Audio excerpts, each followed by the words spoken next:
আজকের আমাদের কবুতরগুলো আমাদের বাড়ির পাশ থেকেই ছেড়ে দেওয়ার জন্য চলে এসেছি। এটা হচ্ছে আমার কবুতরের প্রথম টস। আসলে তাদের ভয় ভাঙার জন্য এই টসটা করতে এসেছি।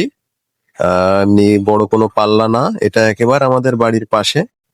এখানে দুই পাশে দুইটা বড় বড় পুকুর আছে, ডান পাশে একটা এবং বাম সাইডে আর একটা। তো এই দুই পুকুরের মাঝখান দিয়ে একটি বড় রাস্তা ছিল আগে, তবে এখন রাস্তাটা অনেক ছোট হয়ে গিয়েছে।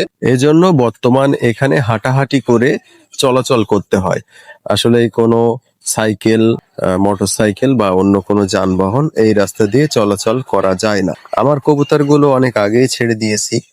তারা আসলেই আকাশে উড়াল দিচ্ছে না, তারা এখানেই এসে দাঁড়িয়ে আছে।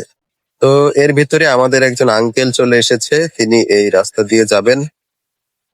তিনি সাইকেল নিয়ে চলে এসেছে এবং এখন সাইকেল থেকে নেমে হেঁটে হেঁটে এই পথটি পাড়ি দিবেন। এজন্য আমি আমার কবুতরগুলোকে একটু উঠিয়ে দেব।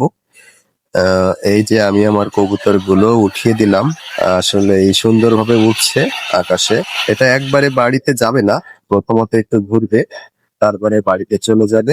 বর্তমান শীতের সময় এবং এই শীতের সময়টি আমাদের জন্য খুবই উপযুক্ত, যারা আমরা রেসিং কবুতর পালন করি। আসলে আমরা যে রেসিং কবুতর গুলো পালন করি এবং যেগুলো সংগ্রহ করি সেগুলো ভালো ব্লাড লাইনের কিনা সেটা যাচাই করার জন্য সবচেয়ে উত্তম পন্থা হচ্ছে কবুতরকে রেস করানো। এই জন্য আসলে আমরা কবুতরকে রেস করে থাকি।